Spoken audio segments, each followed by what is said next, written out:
this time, I'd like to call the June Adams Frederick Area School District Board meeting to order for the regular board meeting. If we could all rise and pledge allegiance. I pledge allegiance to the flag of the United States of America and to the republic for which it stands, one nation, under God, indivisible, with liberty and justice for all. Thank you.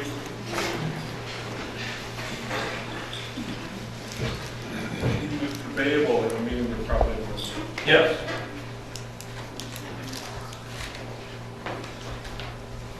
Is there a motion to adopt the agenda? Second.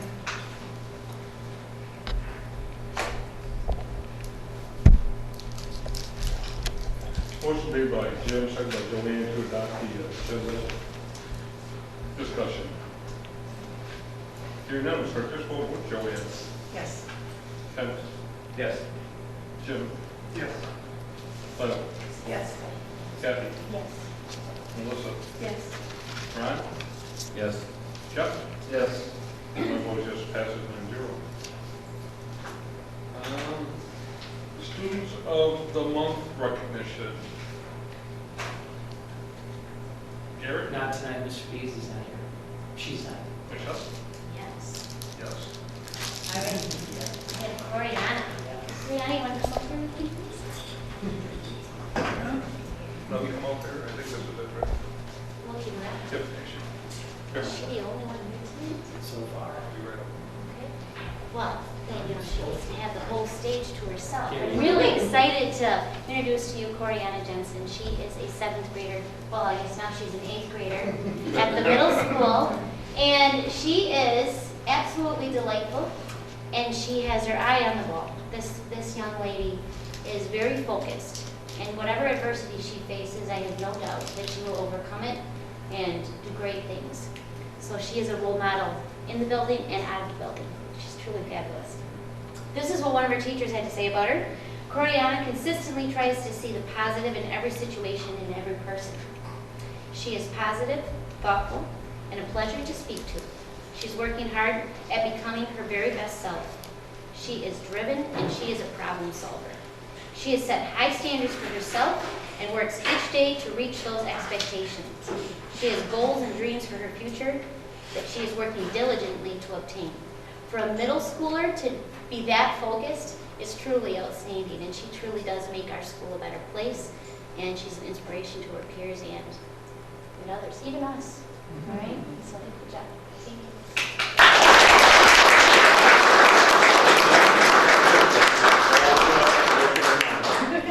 Open it up, look at your mom. Look at your mom so she can take a picture. Good. Okay. And she gets her braces off this summer. She's excited about that. So, Good job, Greg. right? All right.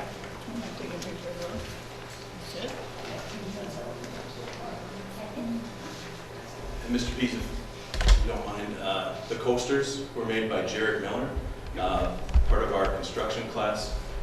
He's got really interested in CNC and the machine that they have in our metals or in our woodworking shop, and made those for each board member for your water medal. So I asked him, I told him he could come and present it, but he said summer's looking pretty good, and so. But I have a set in my office, and they look great, and I hope you enjoy it. Thank you. Yeah, thank you. Thank you. Roxanne, do you have anyone today? No, they have family emergency. Okay. If any of these kids are going to summer school, let us know, and we'll come to summer school and get them all. With that, we'll move on to Board of Education. Anyone? Yes, I went to see Beauty and the Beast yesterday at the Fine Arts Center, and it was really fun. The most fun part was watching these little 3- and 4-year-old girls. But I had no idea that they had such a program, and it was very, very nice. Fine Arts Center was pretty cool yesterday. Anyone else? Go on. I went to the middle school assembly the other day, just a middle schooler who's finishing up, and it was fun to see the kids get recognition, and there were some students who performed solos, which was great to do in front of your peers. fun to get to see the kids celebrated for their accomplishments in sports and music and academics, and it was just really nice to see. Chuck? Two things. Number one, I want to thank the administration and the staff for the graduation. It was well run. My missus enjoyed it too. It was a great, it was no hiccups whatsoever. Greatly appreciated. The second is, and I don't know if this is, I don't think it's our last meeting, but I just want to publicly thank Mr. Bagel for all of his work that he's done for our district and wish him the best of success, the best to his family. Thank you very much.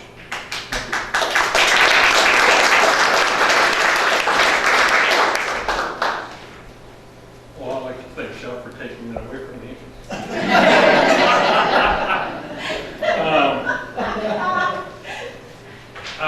I meet with Jim quite a bit, so yes, it's been a good time, and I've gained a new friend, and I appreciate that, Jim. Thank you. With that, you're now looking at the new treasurer, CSFI, unfortunately. So I'm now the treasurer there, but CSF's running along good. We just hired Jeremy for another year, got him into contract after this past week. I think we're going to continue to do good things. We're still working on rebate possibly to the school districts. That's still in our works. We just talked about transition from high school for some of our special needs individuals, and that went really well, and we're doing some things that. One thing I think that we're underutilizing here is the CSA apprenticeship program. I'd like to see us maybe expand that a little bit. So hopefully we do a little bit more of that. Other than that, that's it for me. Is there anything else on the board? With that, we'll move on to adopt the consent agenda. There's no public comments. I'll make a motion Adopt the consent? to. Yes. Is there a second? I'll second. Motion made by Jim, second by Joanne to adopt the consent agenda. On the consent agenda tonight, there are, of course, the meeting minutes. Please do not get mad at me when I murder these names. All right, so we're going to hire Jim Vance, high school science teacher, Delaney Skelding, social worker, high school, Elisa Burkill, middle school teacher, Katie Gagan, fourth grade teacher at AFB, Casey Finn, special ed teacher at the high school, Laura Walker, special education teacher at AFB, Kira Marino, teacher at the middle school, Joshua Crimmins, social studies teacher at the high school. We have a new contract for the high school career and technical teacher. We have resignation from Brian Runner, special ed teacher at AFB. Resignation of Lori Goltz, speech and language pathologist. Resignation from Heather Lissa, a school counselor, and resignation of John Goodman, reading teacher and instructional coach. I don't believe there's any gifts or bequests. There are. There's none listed over here. So.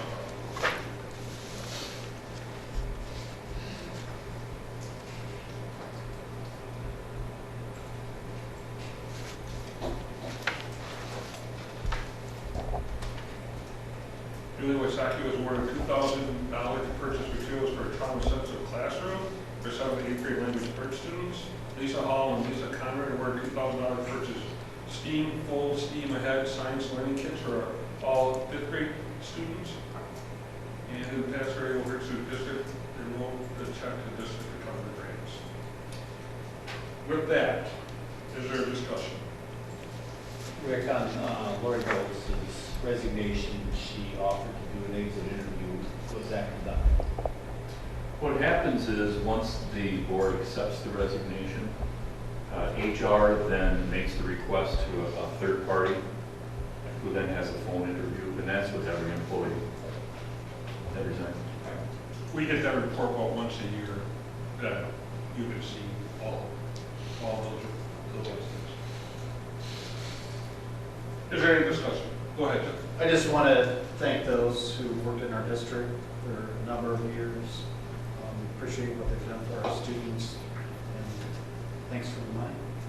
Thanks for the gifts. Really appreciate it. The foundation continues their gift of giving. I know that they're still giving money towards the Fine Arts Center for better sound equipment, correct? Bob, can you help us here? Well, there was $50,000 put up Yeah. for, and we were working into that and putting different things together for, improving, and we're all the time bringing in different acts and things as well. So, yeah, that's all in that as well. So they help sponsor that. Thank you. With that, is there any other more discussion? Hearing none, start with vote. Ken? Yes. Joe? Yes. Glenn? Yes. Kathy? Yes. Melissa? Yes. Ron? Yes. Jeff? Yes. Joanne? Yes. My vote is yes, passes 9-0. Administrative reports. DGR, Ms. Kerwin.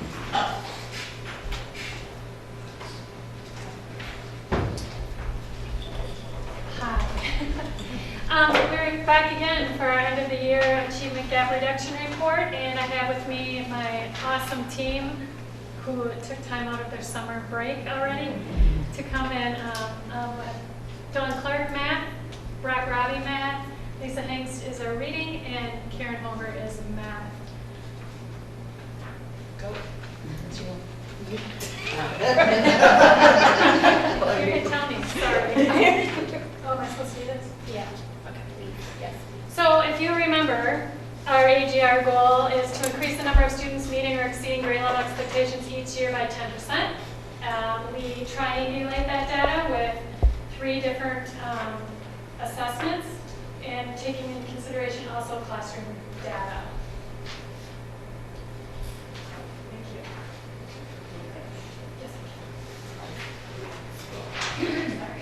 So if we go to the next slide, the math intervention team looked at the data. We're pleased to report that kindergarten and 5th grade met their goals this year.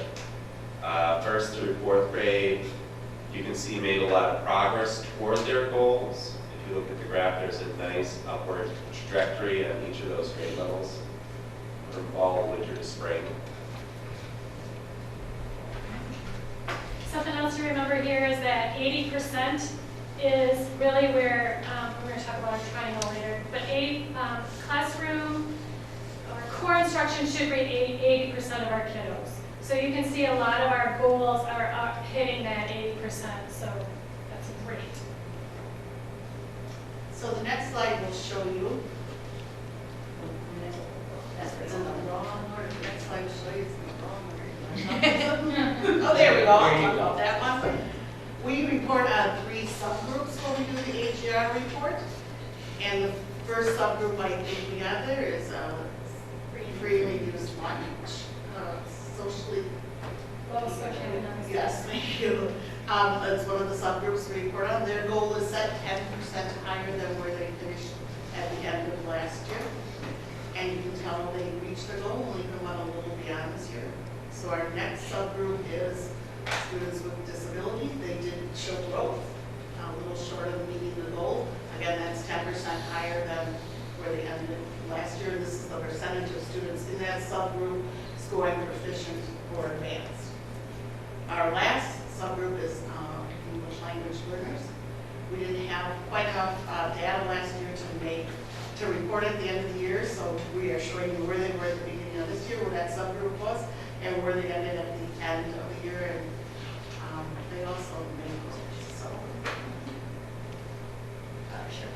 I think we didn't get an updated version to Stacy, but the next slide should have shown you that triangle that the Department of Education had created that we're always aiming for, and 80% of our students we want to be scoring proficient or advanced. About 15% in the yellow area, which is basic, and then about 5%, which is minimal. And we looked at our data since 2015, because in 2015 is when we started using the triangulation of data, looking at 3 different data pieces. So in 2015, we had 48% of our students in the green area, which is proficient or advanced.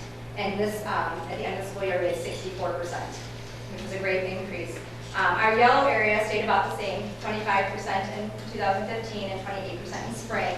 And then the minimal, the students scoring basic, we had 27% in the fall of 2015 and 80% in the spring. So the green is going up and the red is coming down, which is great. We know that our area to work on and target is that yellow area, moving more of those kiddos to green. So that's when we do interventions and coaching in the classrooms.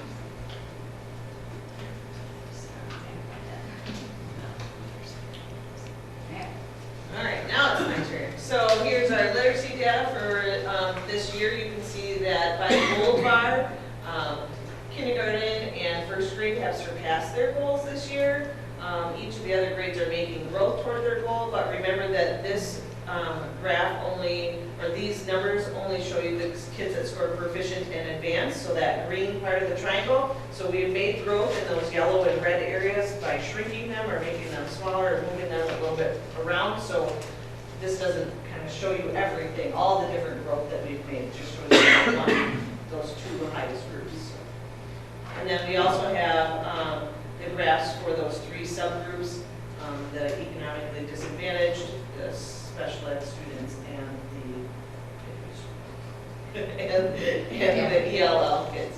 So that first one was, yep, right there. So we're making growth towards our goal. Again, it's 10% of last year, so is what the goal is set at. And then our special ed students is the next. Not as much growth as we would like, so I know that we started coaching this year with our special ed teachers. I know we'll continue that next year and hopefully get those scores to come up as well.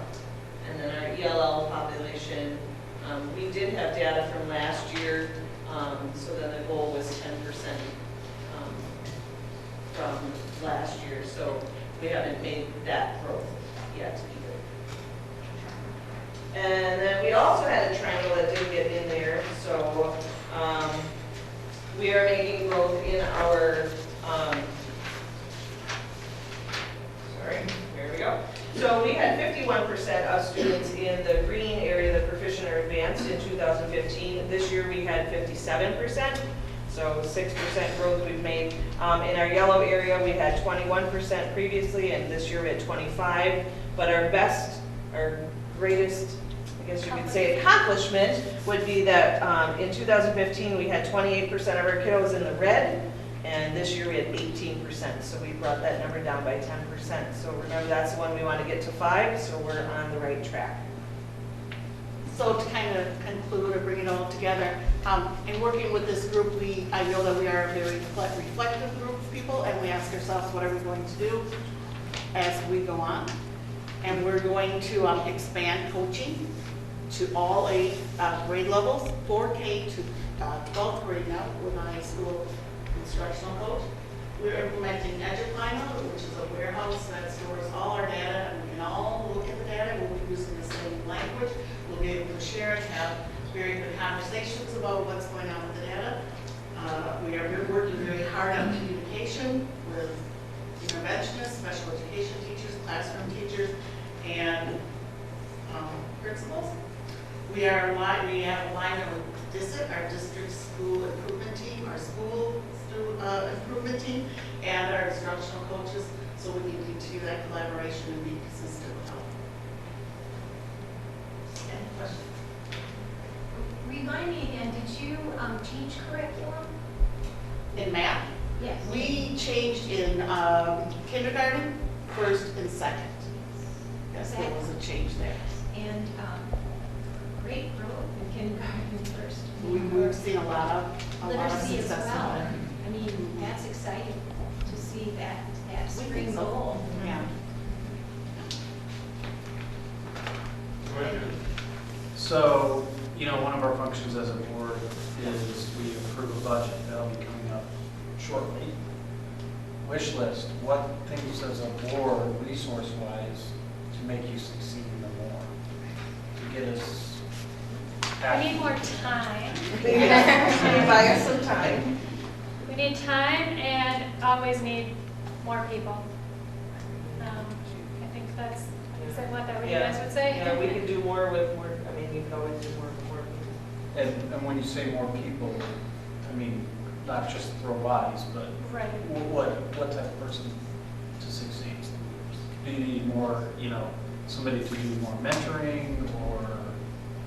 If you're asking for my wish list personally, I would say instructional coaches that could be used correctly for coaching and not be pulled in so many different ways right now.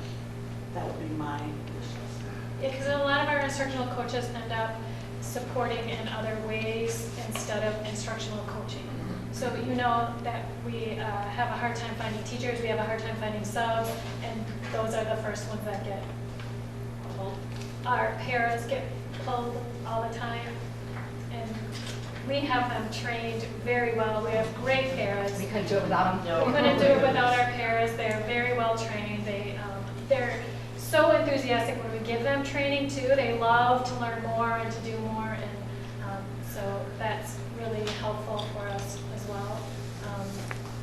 But we do need more qualified teachers and experienced coaches and teachers who listen to the coaches. How many instructional coaches do you currently have? Math. We have And then we have four high school. high school has one Starting this year. starting this year. Middle school will hopefully have one starting this year. And at the elementary level, we have math and a reading.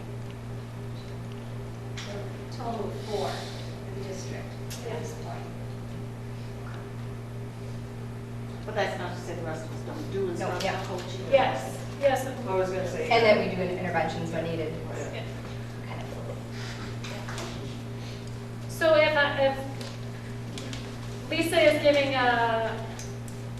is providing interventions for a bunch of kids in my class, she might come to my class and say, what do you got going on? Let's take a look at, not meanly, like, what are you doing? But, in a nice way, like, what do you have going on? Let's see what you're doing. And she might suggest some things or say, oh, hey, I need to do that in my intervention too, so that, the research that we've done and found and gone to other districts, what really works is the collaboration between teachers, which is also why our teams go into the collaboration meetings, grade level collaborations, and talk about what's going on, what student work is looking like. So we try and do a lot of student or data-based coaching. So we're looking at the data and saying, where do you want your students at, and how do we need to get them there? So it's not a blame game, So it's more of what the Approximately how many students are getting interventions? They would know that better than me. Well, it depends on the time of the year. Yeah. Yep. What it is. So we're doing really well in some math interventions. I think that next year is looking good for. Very good. And especially out at Grand Marsh, I think there are 4 kids who will start in an intervention next year. And how many in reading? At Grand Marsh, I think there's 11. Yeah. But like district-wide, we will only see one at the beginning of the school year, one third grader. One third grader qualifies for reading intervention, so that's really promising. So we kind of have some big groups at kinder and first grade, but that's you kind of have that because they're learning to read and, we want to get them. But as they get older, they kind of trickle down, and so I think, we had like 8 or 10 at some of those older grades, so it's promising, it's helping. We can see the progress as they go along. And I think we probably end of the year around 100. Sometimes don't we have those cohorts, like 4th grade right now seems to be a big cohort that we have a lot of. And we're able to do something at the beginning of next year that we have not been able to do. And when we looked at the qualifications, I think we had maybe 6 kids in AFE who qualified for math intervention. So we were able to pull kids out of that yellow group below basic instead of the minimal and support them at the beginning of the year and hopefully get them up. Tuition left at tuition, right? So I'm sure this is already on your docket for next year, but as I'm listening, I'm thinking there's probably a large group of special ed kids in a certain class. So are you going to target those grades or classrooms that that have a large percentage of students who require special education services because they got there by family interventions. The interventions didn't address their needs. So I'm wondering how, because we always say that's not a life sentence. Right. Right. One thing that Dawn mentioned was increased coaching for special education, and we found that to be helpful this year, so we'd like to increase that. And the communication between, you know, I meet with a special ed teacher, but then I also meet with a classroom teacher, and then we, you know, try to get more collaboration with the three parties rather than just. So differentiation becomes easier. Mhm. That's a big coaching point. How many of these students are going to summer school? Not as many as I would like. Karen just called me this morning to ask me all night. There's only like 5 kindergartners out of the 20 I saw at the end of the school year, which is so sad. But then again, doing interventions during summer school, I'm not going to just focus on those kids who qualify for intervention. I'm going to pull in some other kids. But we did send letters to those intervention kids right away to have it all filled out for them and try and get them to come in so that we make it easy as we can for them, but. Do parents explain why? Because we know there's such a drop then, and then you guys have to work so hard in the fall, relooping, reteaching. The biggest thing I've heard is the bus doesn't come to my house. Okay. I would send them if the bus picked them up at my house. That's the biggest one I've heard. So, getting them, even though we have those stops along the way, just getting them to a stop at a certain time is not as easy as my front door. So. And another thing, Barbie, to address your question, something that I really know is something Roxy and Brandy are doing is really increasing the communication time between the interventionists, the special ed teachers, and the classroom teacher. I mean, they have worked out time where we can meet and look at the data and talk every other week, is it? And so I think that's really going to be a good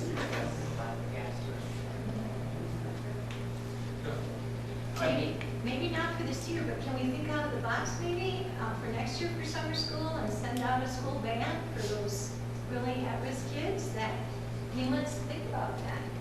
You know, we've never done it, but if they would qualify for interventions, if that's the barrier, how do we get over a barrier? Look for a solution instead of saying, well, you don't have a bus. We've got vans, we've got people who could possibly pick them up. And maybe they would come in, you know, feeling, you know, because you guys do a lot of fun stuff in summer school as well. Just a thought. And kind of on those same lines, you know, my daughter is transitioning to 3rd grade, but, you know, we still don't feel comfortable. The pickup for us is quite a ways from our house.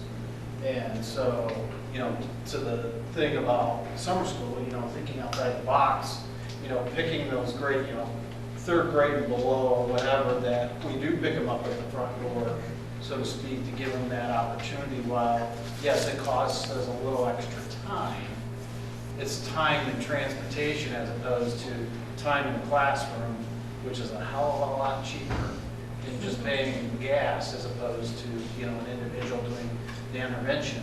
I don't know, I would agree, you know, as far as Kathy's thinking outside the box, we need to think like that. And I don't know, I'd be very supportive of that kind of idea. Any other questions? I want to thank you for your time tonight. And especially thank Shannon, this is one of her last meetings, she's leaving the district for retirement, so hope you have a great retirement. Thank you for everything you've done for our kids. Thank you.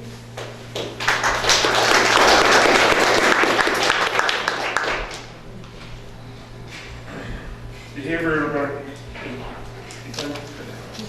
interventionist report, thank you.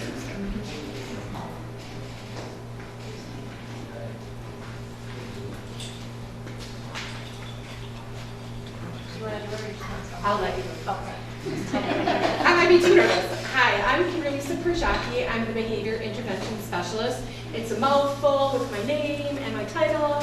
I'm usually go by Kimberlisa or Miss P and the behaviorist.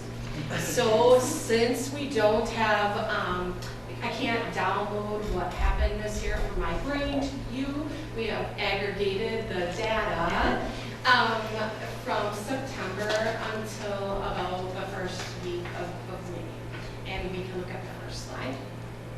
So this slide, thank you, is the number of unduplicated students receiving support from me, and it's nicely divided between the trimesters, the different schools. The blue are unduplicated students. So you can see that first trimester, that would be 45 students I supported and 74 teachers. And you can see throughout the trimester, and I'll answer your question already, like, why is it going down? Well, because the first, when the beginning of the school year, it's new students in a new classroom, new curriculum. So we're gonna see an explosion of support needed within those classrooms. And then it kind of, for me, it feels like it levels off. It's still really, I'm really busy. This data also does not include any presentations. I presented at the new staff orientation. I presented for Shannon at an ESP meeting. I presented at staff meetings, as well as individual meetings with the first grade team, 7th grade team, and so on. So next slide. In the blue and orange, you will see the average number of students for individuals. So a teacher might ask me for support with a classroom or with an individual in their classroom. And this is showing in the blue the requests per student, and then in the orange requests per staff member.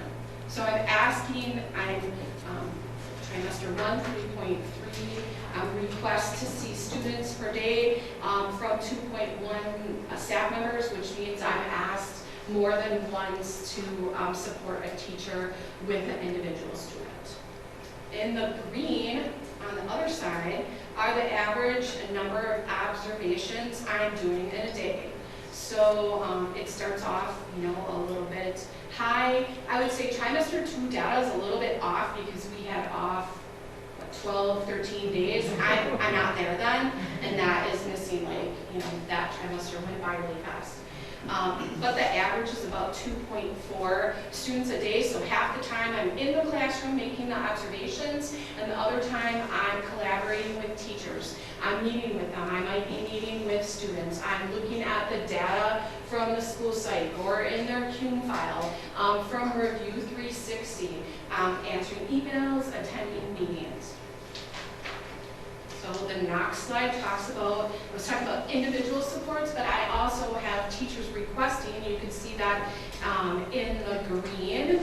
And then the staff members, again, it's showing that I'm having multiple requests. But this would be for not an individual, maybe 5th block in the high school, the teacher is struggling with that particular class. Maybe it's at the middle school, it's during reading or math time.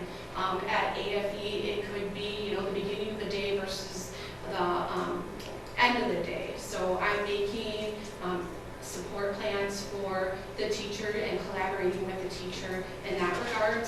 On the other side, we're talking about entrance plans. So as, I'm not seeing as many students or classrooms towards the end, I'm very, very busy. Some of this stuff I created. I'm collaborating with Crystal and Barbie and principals. We decided that we needed to address those students who were not special ed, who were transitioning to another grade. So outgoing 4th graders, outgoing 8th graders who needed a little bit TLC. And if you could click on the entrance plan, it'll give you an example. So this is an entrance plan that incoming 5th grade teachers would receive for each individual student. I don't give them to everybody, just the students that they have, or incoming 9th grade students and their prospective teachers. So the information you see here is a collaboration between the teachers and students. So the teachers identify students who need that little bit more TLC, and I send out a survey, collect that data, and then I actually interview each one of those students and ask them questions, and then use all that information to create this sheet. I don't know anybody else in the state of Wisconsin that's doing this, So this would be something new, and I think to me, it's a gift. I feel like kind of emotional that we're supporting these students and the teachers on there. It shows like strategies that the students have identified. You'd be amazed what fourth graders will share with you. And the strengths, ways to build relationships with maybe some of these really needy students right off at the beginning of the school year, and for high school as we transition through different teachers in the different trimesters. So we can move back to the slides.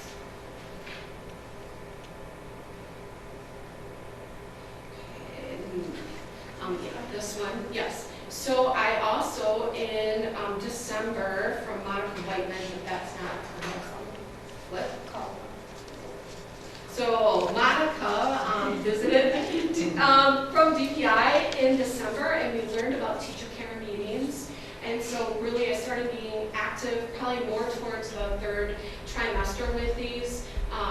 That is a collaboration at the middle school with the student, all the staff that are able to attend. So a lot of times it's every single teacher that sees that student, as well as the family. So I set up a meeting, a time, place. We follow a protocol. I take notes, and if you click on the teacher care meeting, an example should be there of a sample student. So the people who, when it takes place, who's participating, what are the things that we enjoy about the student, what are some wishes, so those are changes, and it's worded in a very positive manner, as well as the student then says back what he or she is hearing and sets a goal, and then we go around and support that student and say the family member and the staff member how we're going to support that student in achieving his or her goal, and we always have a contact person as well.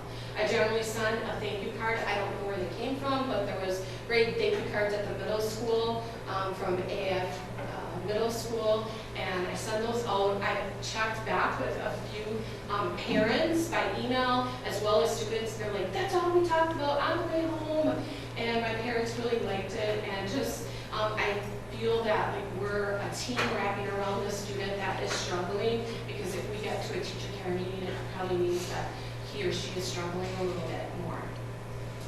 So how do I get referrals? Referrals might happen as I'm walking in the hallway, as I'm eating lunch, by group email, by single email, by going to, I attend SPED meetings, I attend PBIS, the staff meetings, the student services meetings in all the buildings as much as I can, and using data and the email connections from the staff members.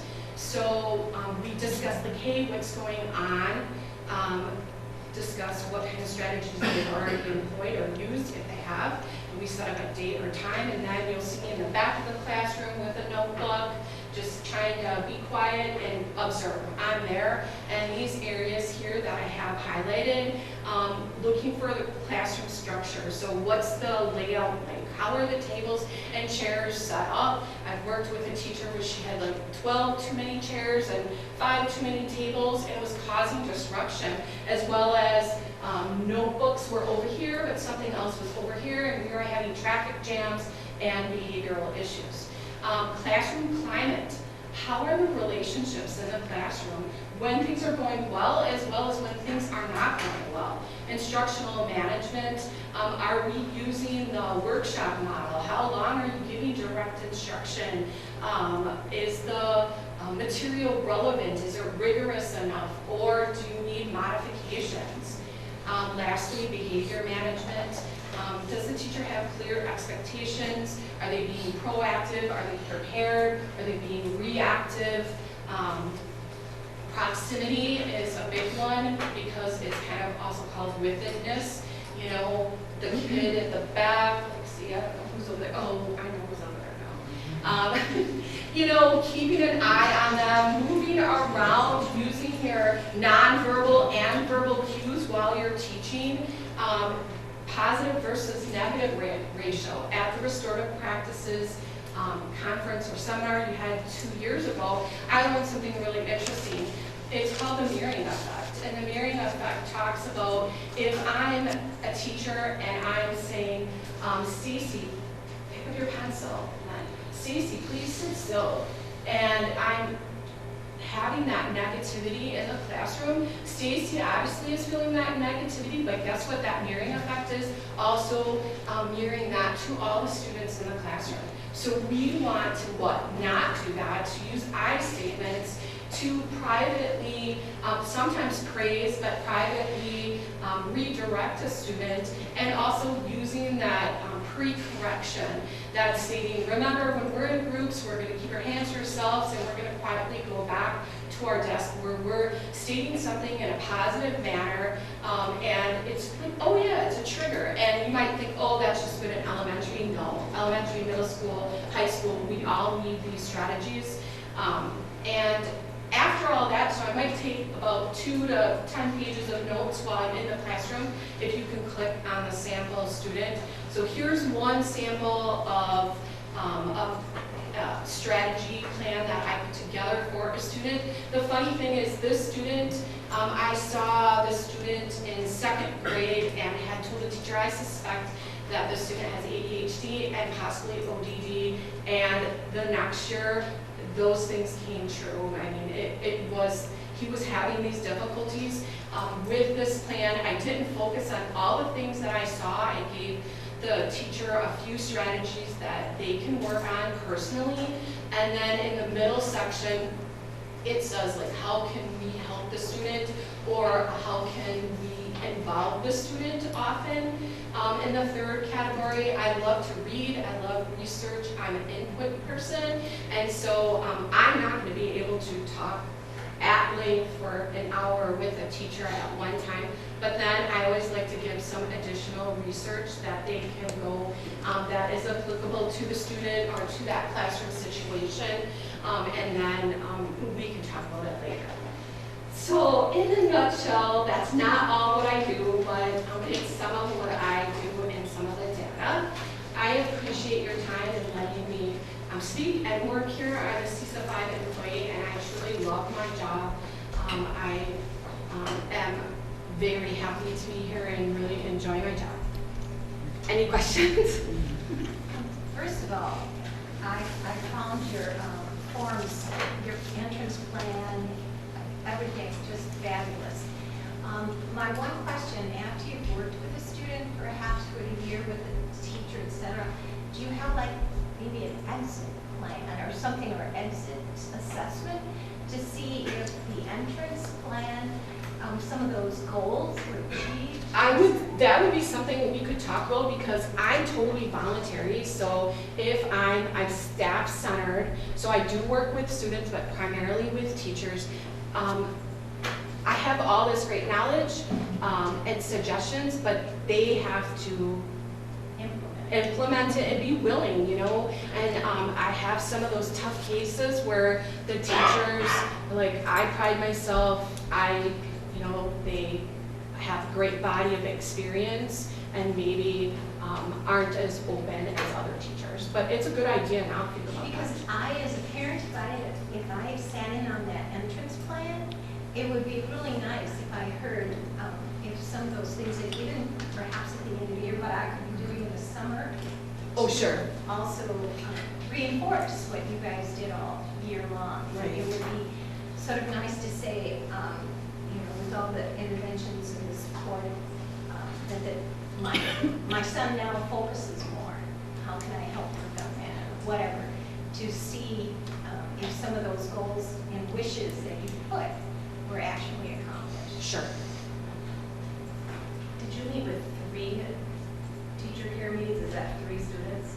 3 students, right. I'm not the only one who participates or coordinates the teacher care meetings in the middle school.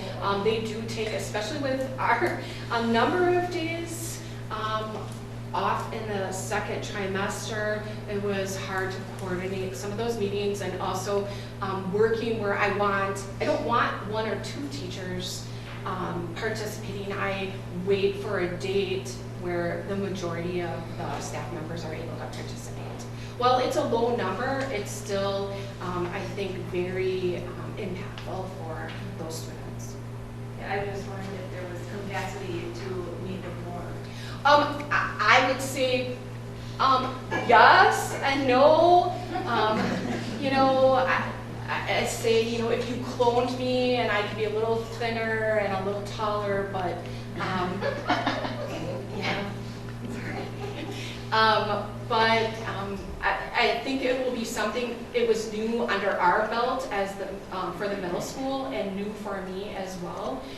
So I'm hoping in the future that I would be able to facilitate a few more. I'd love to see this presentation at school board convention. Thank you. I think it's really, has a lot of merit for others. Thank you.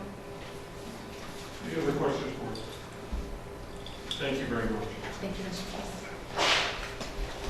SRO report, Deputy Roberts, Deputy Colbert.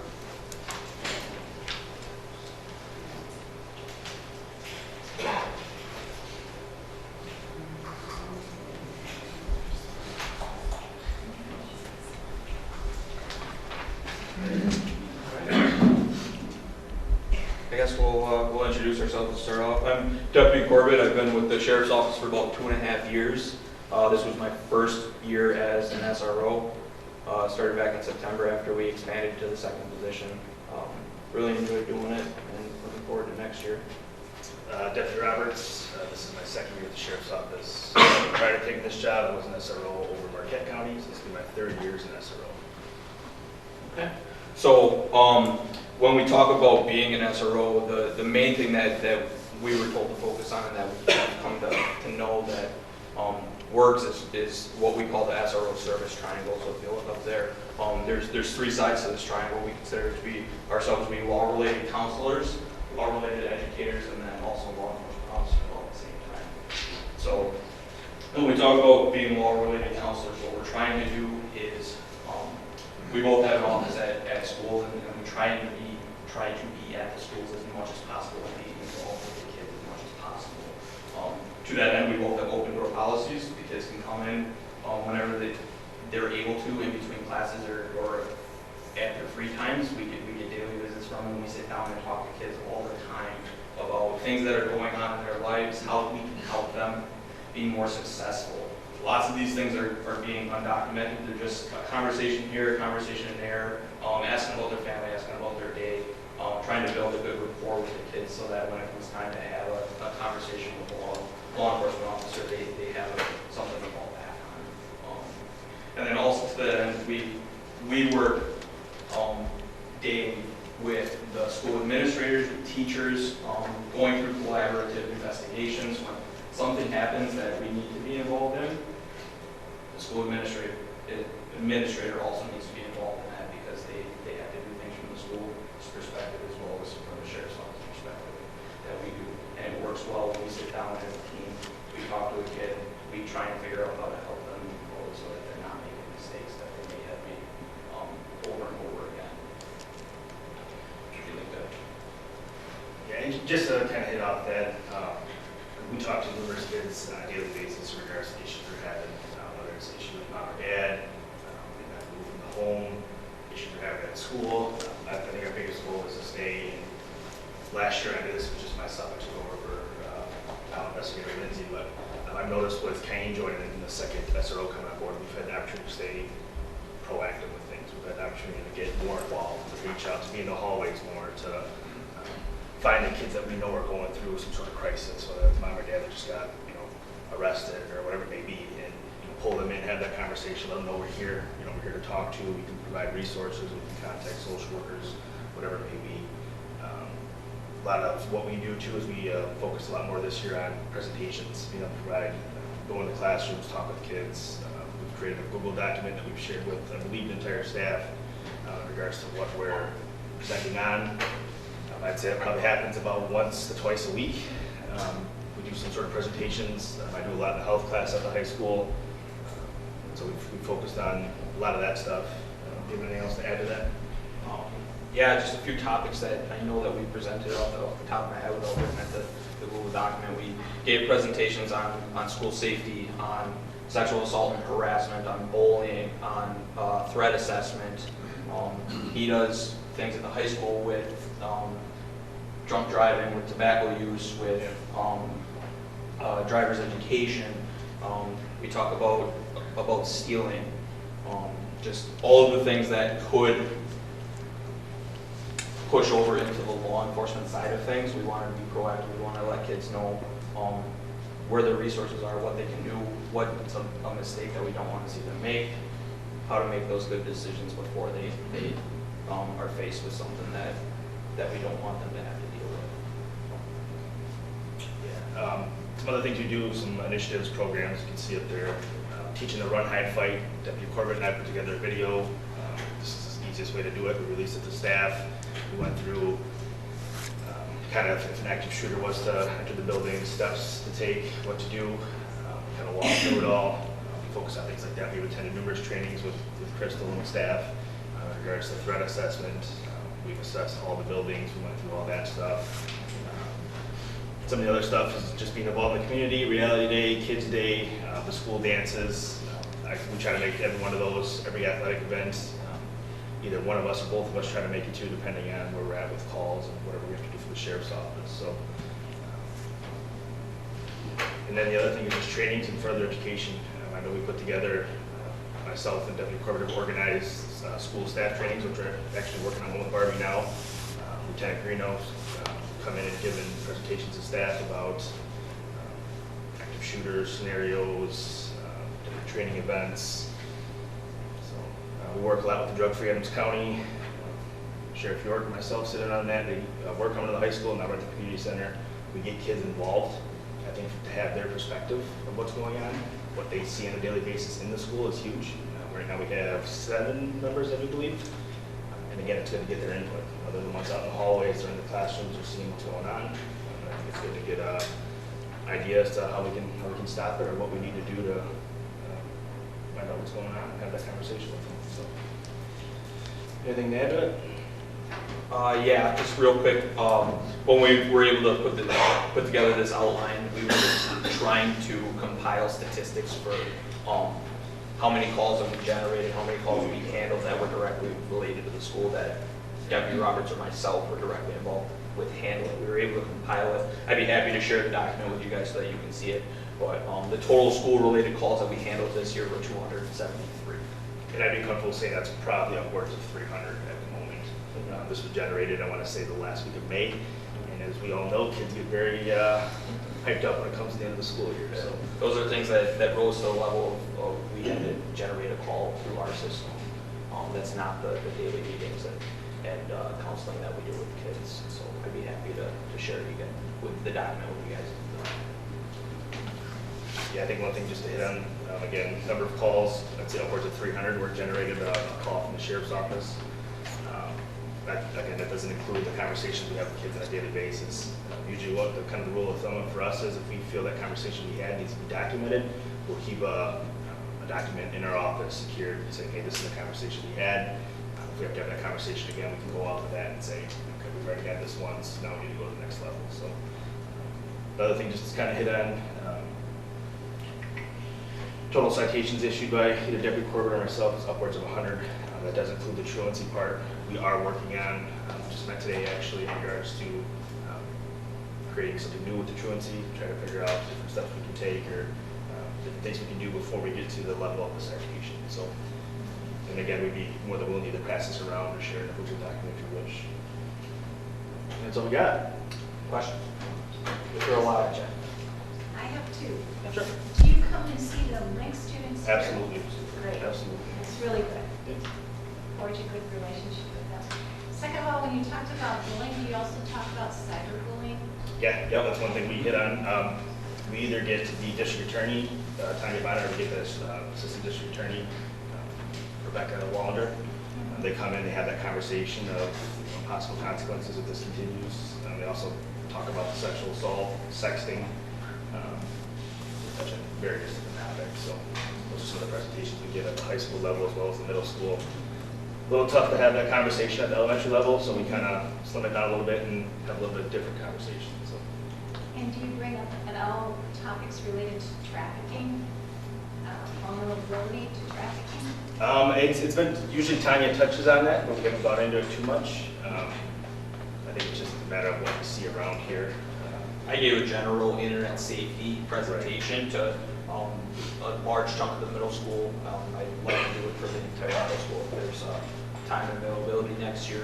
But I did touch on that a little bit, not giving out personal information, not talking to people that you don't know in real life on the internet, not giving out passwords or addresses and phone numbers, things like that. I didn't label it as this is what you need to do to be safe from trafficking, but just to be safe in general as an adolescent, something that you don't want to have to go down that road. But Thanks. Kind of passes around, let you take a look at those good It says questions. about 100 citations. Is that generated all from stuff that happened in school, or is that from something happened out of school, you interview the person in school and then issue a citation? That's all generated from inside the school. Inside the school? Yep. a large chunk of that was truancy citations. The 100 is included in truancy citations. We're passing around that document. It does have a breakdown for things that are citations issued that were not truancy related. So you were the SRO by yourself last year. How is it now with two of you? I know one of the reasons we didn't look for another one is so you guys get in the classroom more, and you just didn't have to be the investigator. You felt like you were always on the law enforcement side. Right, yeah, it's absolutely helped a ton, bringing Deputy Corbett on. I was getting called around everywhere last year. I would be at the high school, I'd get called to the middle school, every elementary school I'd get called here. There was no time to get in the classrooms to get presentations. There was no time to sit down and eat lunch with the kids and interact. Those are a huge part of their jobs. Building that relationship with law enforcement and the kids is huge. So it's helped a ton. Primarily, I'm out of the high school. He works out of the middle school. That's where our offices are. We share the elementary schools. If I'm unavailable doing something involved in an investigation, something goes on in the high school, Deputy Corbett will come over there, and vice versa. So I'd say probably 2 to 3 times a week, we try to either switch it up. He goes to the high school, I come to the middle school, just so you keep the kids knowing, that's who he works out of the middle school, that's the other SRO. If I'm unavailable, I'm out on vacation, they know they can ask to speak with Deputy Corbett and have that conversation with him. So. Given that one of our largest districts in the state is looking at getting rid of SROs, or state capital, and terminating that contract, I'm very supportive of SROs. Now that we have 2 of you and you're not playing firefighters, so to speak, but now fires, where do you see us next year and the year beyond? First would be the first question. But secondly, what can we do as a district to give you the resources to be better SOR officers for us? Because I mean, these are taxpayer dollars that are coming not from a teacher, for a teacher. It's for you being a teacher and law enforcement. Sure. But I guess, and the third is, do you envision like some type of continuing education? You want us to send you to conferences or whatever. Now that we got 2 of you, and we're spending a lot of money every year on this program, we need to elevate it to the next level to make it sell itself, so to speak. Yeah, I think the biggest thing is I spent the beginning of this year just kind of teaching Deputy Corbett, like, hey, this is what I like to see done. And towards the middle and the end here, we got both on the same page where it was, okay, let's do this. I think the presentations are huge. And I think Deputy Corbett agreed with me on this. Anytime we can go to a training that involves any kind of school-based training, I think it's great because I'm not an educator, neither is Deputy Corbett, both law enforcement officers. So we can learn more of how the school operates and different things, laws, I think it's great. So any kind of training that would be available to us, I think we're both more than willing to. And I think the sheriff's on the same page as that. If we can, there's stuff that we can learn that the school does differently, things we can do differently, we're on board. So we're both attending the SRO committee or the SRO conference here in the next week. I believe there's some staff members coming along. They touch on all kinds of topics. So. Yeah, I would echo that sentiment. I think the biggest thing for me is I worked the road when Deputy Lindsay was an SRO, the first year that he was the SRO by themselves, and I saw them going from the high school to the middle school to the elementary school, going after calls. I think that having 2 of us building rapport ahead of time before those calls happen, 1, the call will be easier, and 2, I think over time, we're going to see a decrease increase in the need for law enforcement intervention with the kids. And I think that it has a wraparound effect back out to the community, because when these kids become the adults, people that we need to rely on in society, they're going to already understand how this process works. They're going to have a good relationship with law enforcement, and we're going to be able to have we're going to see a positive effect. Have you seen a little bit of that in Absolutely. the community? Yep. You know, with less break-ins, less vandalism, less... I couldn't quantify it at this point. I would like to think that absolutely it will. People that I know personally through professional contacts that I've gotten on a first name basis with generally tend to work with me better, and they have a better buy-in into society in my viewpoint. So I think that building that rapport, building a relationship, it cannot be a bad thing. It's going to be a great thing for them for the next 5, 10, 15 years, the rest of their life. Absolutely. You said, I think on that paper, there was 94 of them were truancy, if I recall the number, somewhere in there. It's 94 total, that includes Yeah. the truancy citations. So have you looked at potentially rolling out a program for next fall of how you're going to address that? Have you approached administration as far as brainstorming? I mean, have you looked at other districts like Stevens Point partnered with a judge, and like Judge Wood, partner with Judge Wood, and have a collaborative, you know, where you're using your contacts within the community and before, you know, I don't know, look at some of those things, because I mean, if that's half your calls, I mean, that's your low hanging fruit. Right. So I would love to see something put together by this fall to address that specifically. Just to clarify that the truancy citations, that it's not part of the 274 calls. Oh. That's just separate citations that doesn't include the calls. We don't even generate calls from them, we just document it. And actually what you said is the exact meeting we had today. We sat down with every administrator in the district here. We sat down with our court commissioner who leads the truancy. Essentially she's the judge. And then we sat down with the county attorney and the head of DHS and 2 of their other supervisors. Ms. Granzi was also there. Brainstormed ideas as to how we can different programs we can put in place to, instead of just writing that citation, let's send the parent and the kid some sort of counseling, how to, parenting, whatever it may be. We just threw out ideas and said, hey, let's do something now. So hopefully we get it in place before fall and see what happens. So we can put it all out there, but it's got to come from them. They got to want to do it. So Do you have a lot of contact with parents in this process? absolutely. Yeah, it's as far as like if we're handling something, do we contact parents? Is that what you're asking? Well, I don't know, I'm just saying, perhaps some student that you're having issues with in the high school, and you're also called in maybe to, brainstorm, how can we make that behavior stop, if accelerating to a Sure. point where it could be a ticket next, or, Yeah, usually the way that goes is whether it comes from Kevin or Jeff to myself, we come up with, okay, what's next? And it's usually always involve the parent. If we can, if it doesn't affect the investigation, I'll contact the parent. Hey, do you have any issues at home? What's going on? Is there something that happened? What can we do? And then it's the goal from there. That's the next step. Is to get DHS involved, sit down with the parent, is it counseling, is it come up with a social worker, whatever it may be. Sheriff York, how do you think the program's going? Thank you. I think it's done very well. Deputy Roberts and Deputy Corbett do a great job in the schools. They have a great rapport with staff.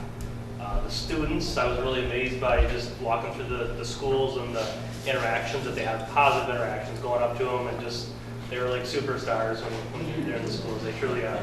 They do a great job. Having the second one certainly takes, so that they're able to handle the calls of the schools. Otherwise, we're pulling officers from the road to go to the schools, and a lot of times, they don't have that extra training to deal with the kids, and maybe necessarily don't want to be there doing that. These guys want to be.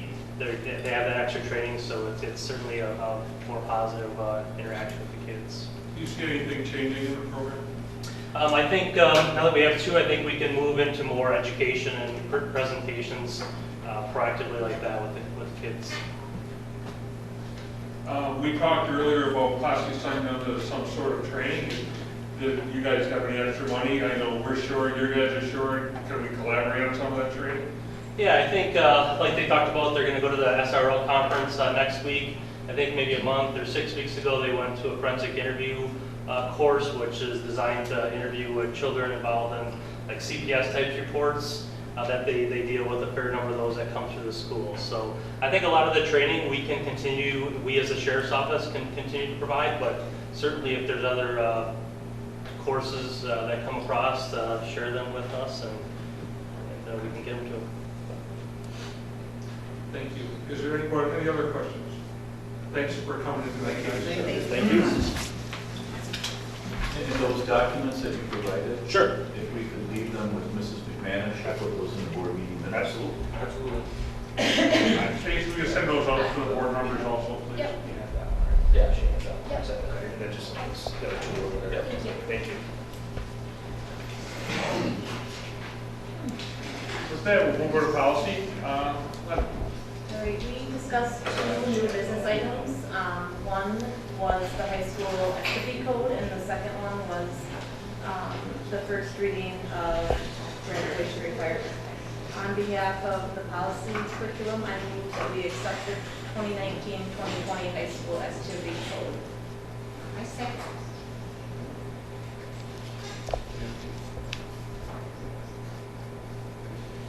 You said high school activity code first, or just an activity code? It is Activity code. Activity code. Adams French Area School District activity code.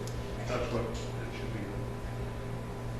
Motion made by Lana, seconded by Kathy to accept the Adams Secretary School District Activity Code for 2019-2020. Discussion. Do we need to put on WIAA eligibility, because that was part of the title on that form? Do we need to add that? I believe so. I don't think so. I think that's written in there with the WIA code. Code rules are standards anyways. Is there any more discussion? Hearing none, let's start this vote. Jim? Yes. Yes. Kathy? Yes. Melissa? Ron? Yes. Jeff? Yes. Joanne? Yes. Ken? Yes. My vote is yes, passes 9-0. And then we move the policy 5460 graduation requirement to the second reading. Okay, we'll put that on with that other meeting. We'll put that second reading in the, when we meet on the 22nd or 29th, whatever that date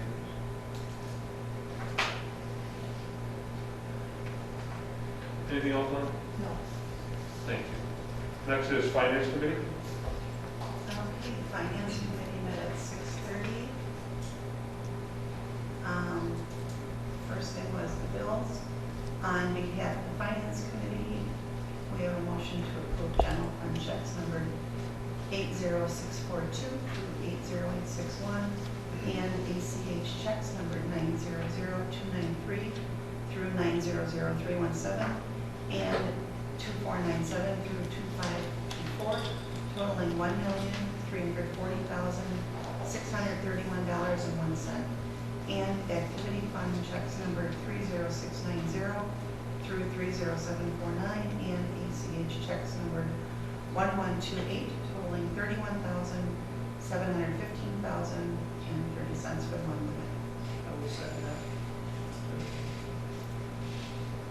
Motion made by Joanne, seconded by Jim to approve general fund check number 8642 through 8861, ACH checks number 900293 through 900317, and 2497 through 2524, total $1,340,631.01. Activity funds check number 3690 through 3749, ACH check number 1128 for $31,715.30 for the month of May. Discussion. Hearing none, we'll start with Lynn. Yes. Kathy? Yes. Melissa? Yes. Brian? Yes. Jeff? Yes. Joanne? Yes. Ken? Yes. Jim?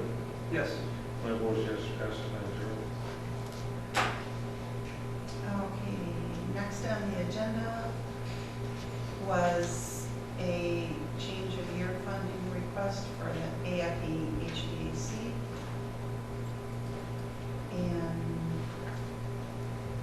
sort of something that would be good, but it's kind of still on the table, just depending on how things go with run refrigeration. But I would like to approval right away. Yes. For 55. So would you like to make that a motion? Yes. Then we Is would. there a second? I'll second. Okay. Motion made by Joanne, second by Jim to make a request change for year for funding for the HVAC project with line refrigeration. Are you going to add that 55, whatever it was? Wasn't there a certain amount? The request would be current funding for $55,000 left over from benefits and salary fringes. I think that all covers, that whole paragraph is covered by the change in your funding cap. Okay. Okay. We're not, Ronnie, we're not going to deviate from the document we have here, correct? Correct. Okay. Then now we can cover that. Discussion. Any other discussion? Hearing none, we'll start this with Kathy, Yes. Melissa, Yes. Ron, Yes. Jeff, Yes. Joanne, Yes. Ken, Yes. Jim, Yes. Lena. Yes. My vote is yes, it passes 9-0. Okay. Next, we had an update on some county forest information. It's still in the early planning stages. Did you want to give any information on that? No. No, okay. And then we got some information on Amplify, a middle school science curriculum. Which will be in our next. Yes. Is there anything else? That is all. Right. Do business, check 39 checking account. Fund 39 checking account. If the board would just review that document quickly, and then Ms. Ninger, you can explain what the request was.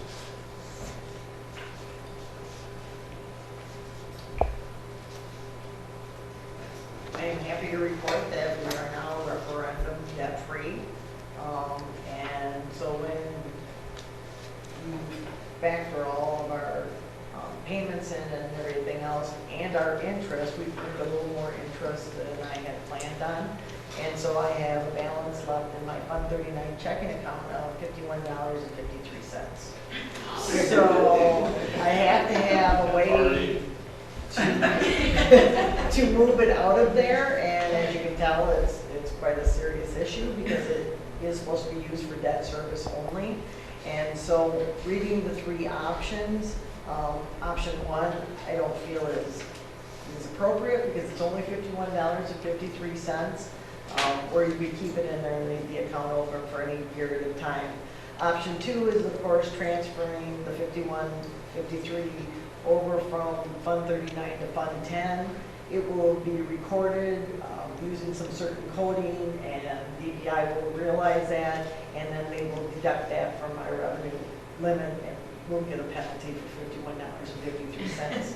The third option was that we could transfer some of it. We're going to do it all, and not just some of it. So I would request that you guys choose option two and allow us to transfer the $51.53 to Fund 10. Move to accept the option two. Thank you. Second. I got you, Ken. Motion made by Jeff, second by Ken to move to transfer $51.53 from Fund 39 to Fund 10 using option 2, correct? Discussion. Hearing none, start this over with Melissa. Ron, what'd you say? Yes. Okay. Ron, Yes. Jeff, Yes. Joy, Yes. Ken, Yes. Jim, Yes. Lena, Yes. Kathy.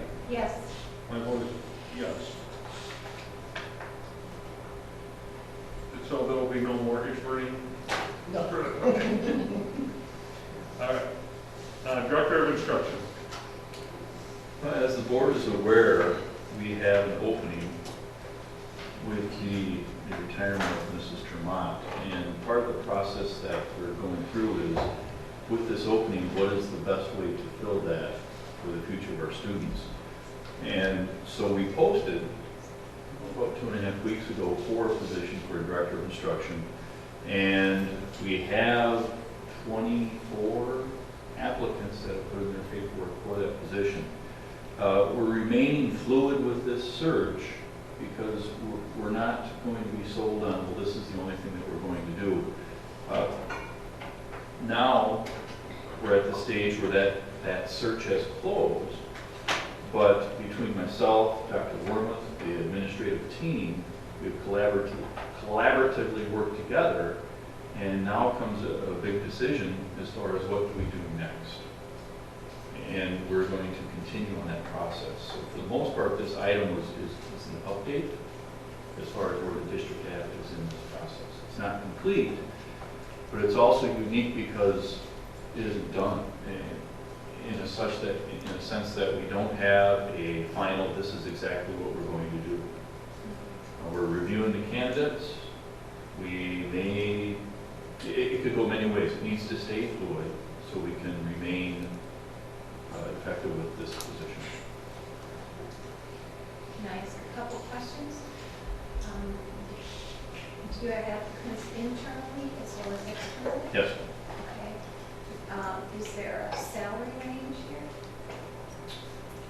It's posted competitive for the region. So you have to, that's part of the negotiation we bring in. Okay. Number 3, if we bring this on because we eliminated it, in the future, would we have to eliminate it again depending on our budget? I can't answer the future. I know there's a need. And as I've explained in my communications with the board, when this position was removed, those jobs were piecemeal. And when new initiatives came in, the position of RTI coordinator, reading specialist, became several layers deep with all these new initiatives, but the old ones didn't go away. So that's the dilemma that we're under.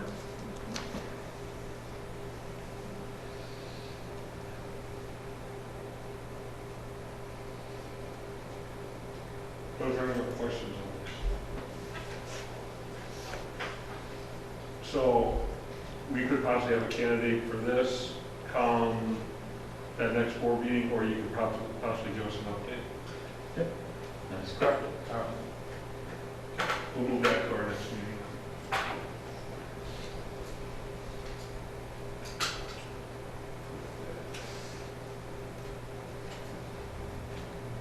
We are going to student handbooks. Before you have the middle school student handbook for 1920 and the elementary handbook for 1920 for your review and approval.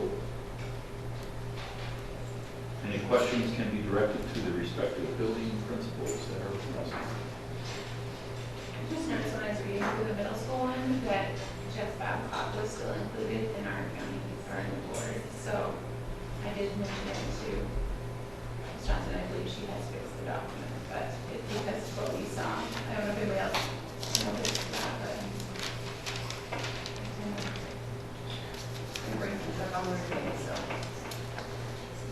Just a note, I think you did a great job with the addition of all the device language, including not taking it into the bathroom and using it, right? And according to what I viewed, it said something like it was going to be in red, but it didn't show up red on our sheet, so I didn't know if it yes and no, or where the devices could be made, or could be told. It didn't, and it possibly is in yours, but when I was looking at it, it didn't come up red. It is in the chart for our 7th and 8th grade cell phone guidelines. Yes, that's correct. I see it there. On my chart, it is a bullseye with I think it says no cell phone on it. So Okay. mine says something. This is the one that I saw, it says that if it says no, it doesn't show up. But I just kind of assumed. And I assume the locker room as well was a big bullseye no then, right? Correct. Okay. So the live link, which is linked to the website, has it. You can see it all.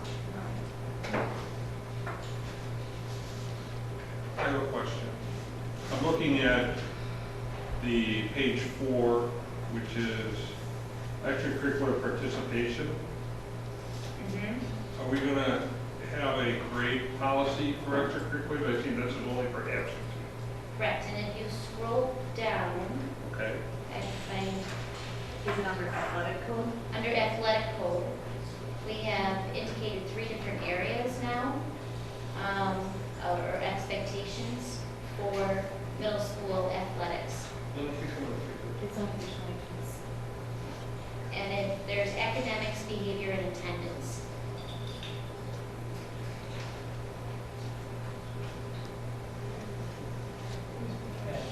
Just go back. Yeah. Just tell us a little bit. 22. A little more. Oh, I'm sorry, it might be 22 on top of that. Right, on the first page, yeah. 21. Yeah. Oh, okay. Here.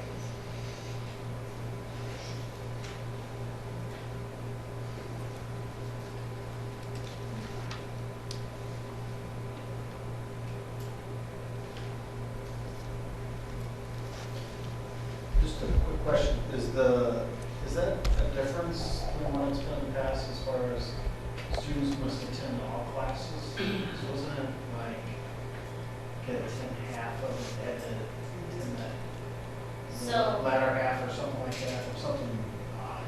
So the middle school prior, although it was included in it was listed as a 612 activities or athletic code at the high school, the middle school really wasn't, it didn't have a true athletic code. For many years ago, we had a different board that had different ideas what we were looking for.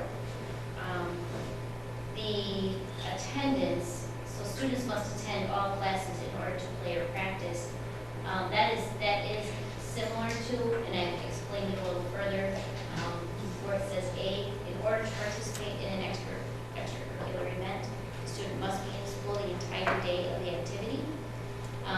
This excludes field trips or absences approved by appointments. So and what we're doing there is we're trying to avoid, the idea is if I don't feel well in the morning and I stay home till noon, you don't feel well enough to play tonight. You're a student first, then you're an athlete. So that's the premise. It must be medically excused or some type of an excuse, like a funeral or some type of an appointment excuse, not just my parent let me sleep in this morning, so therefore I have to. That's what we're trying to avoid. Good. How do we handle, I see where this code would work for winter and spring sports, but not necessarily the fall sports. So you carry grades over from 7th to 8th grade or 6th to 7th grade for football now then, and volleyball? Or how do you work that, or the fall sports get a free? Right. I project that, this year, because this is the first time we've had this. So this year, students even weren't made and weren't aware of such a code. So we would be monitoring the student behavior and student academic as we go along. And we would abide by progress reports and things like that. And next year, we can certainly be looking at that and speaking to it. But right now, students weren't aware of such a policy, so it would be maybe a little unfair. Although I expect them to be a student first anyhow. Underneath behavior, does that mean if they receive a suspension, that's the only reason they've missed an event? So I'm just wondering, because it's so different than the high school one. So when you're a middle school athlete, your seasons are much shorter than that of a high school situation. So what we're stating, and because of the age, to make it more immediate and relevant to the infraction that they had. If they had a suspension, whether it be in-school or out-of-school suspension, we're saying you're not allowed to participate in that evening's or that following event. We don't take away part of a season because seasons are so short, all right? And coaches would be made aware of behavioral infractions. Many coaches already have, I know for wrestling, that the students attend a meeting with their parents, and they have a code of conduct that they are expecting them to behave in, and in terms of how they are academically performing. So coaches are just stating, you might have a consequence. Maybe you don't play as much. You'll get minutes, but we might withhold some minutes from you if you're not being the student that we expect you to be. So it would be coach to coach, their own choices. It'd be sport to sport, their own choices, because it's under the coach could do it. They'd have some discretion. So the school would not be fully responsible for consequences. Well, the coaches are employed by the school, so they're always working under the direction of the athletic director, who's working under the direction of the principals. So if there was a concern, we'd address that on an individual basis, but the infraction where you are suspended, or you have an in-school suspension, we're stating that we are telling you that you cannot perform. And if you're under suspension, I'm sorry, if you're under suspension, you're not allowed on the school grounds as it is. So we're really just adhering to suspension guidelines. I know, but going back to the coaching, have their own consequences.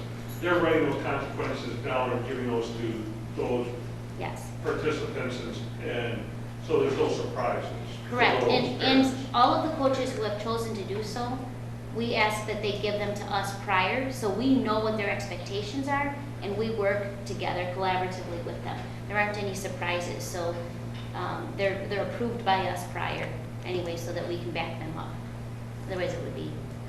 And have you given them suggestions, what a consequence could be? Absolutely. Yeah. Every one of them has asked, can I have my own code of expectations?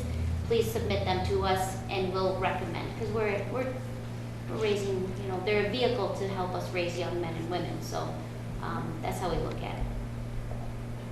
I really like to change things.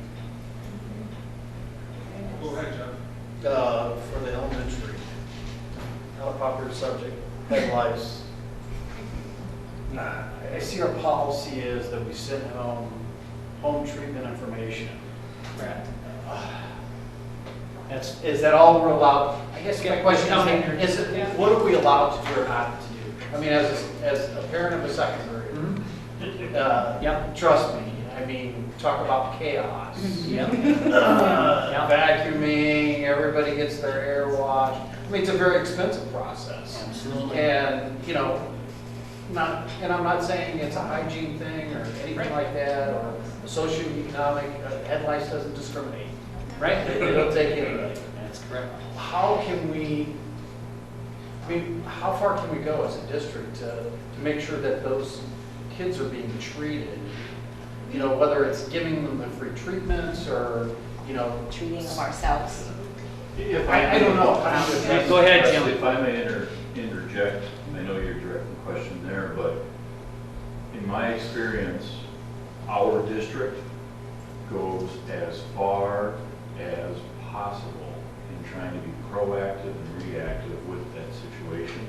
If they were to take one step further, we would not be proper. Okay. We would be in violation of some expectation. And it's a fair question, but I haven't been part of a district that is as aggressive and as forward in trying to help that student family as much as we do. And as compassionate. We have people, ourselves, I can attest to all of us, we're picking too. We do whatever we need to do to keep that kid, and we notify parents. We do the building things that we have to do. We work with Health and Human Services, and they the school nurse, and we all have the policies in place that we follow. And I would like to compliment the visitor control procedures, because I know there was a little bit of an issue in elementary. They handled it so well. I mean, I'm just really very positive about what happened there, how the staff really came together, brainstormed, thought out of the box, have helps for children who are reluctant to come in, whether it was mentors or safe spots, and yet, I'm really glad it's in policy, because for some people, unless you write it down, they weren't going to maybe adhere to it. And I've been in other elementaries as a Nana and had to stand outside in the winter, not having access to building, and it's just, everybody accepts it. And the year before, we all got to come in and be in the entranceway, and now, because of our world, we're all outside now, and it's safer. So I want to compliment the staff on not only writing it, but how they've implemented it. Okay, I'm looking for a motion to approve these student handbooks. I move to accept both of these student handbooks, both the elementary handbook for 2019-2020 and the middle school handbook for 2019-2020. There's second. Awesome. Motion read by Kathy, second by Joanne to approve the 2019-2020 AFE and middle school handbooks. Discussion. Hearing none, I'll start this vote with Ron. Yes. Jeff. Yes. Joanne. Yes. Ken. Yes. Jim. Yes. Glenna. Yes. Kathy. Yes. Melissa. Yes. And my vote is yes. People, before we go, I'd like to revisit 2.2. I have something about training for school board. I noticed CISA, some of the CISAs have some school board training in August. And one of them is school finance, which is actually going to be held at our local CISA. So it's $105, that includes dinner. It's just, if you don't understand school finance, it's a really good session. There's other CISAs that have one on conflict and another one on leadership, and they're all on Tuesdays or Thursday nights. I'm assuming most of you guys got flyers on this. I just want to remind you guys, we do have some money at Shekafrani. If some of you would like to attend those, feel free to attend one or two possibly if you'd like. I just want to make sure one of our board goals was to get more involved in taking a class to become more informed. I think this would be a good opportunity, and I hope that's the reason why I forgot when I was doing the recognition that that's a training opportunity for everybody. So with that, I'll look for, is there any reason not to adjourn? Hearing none, we're adjourned.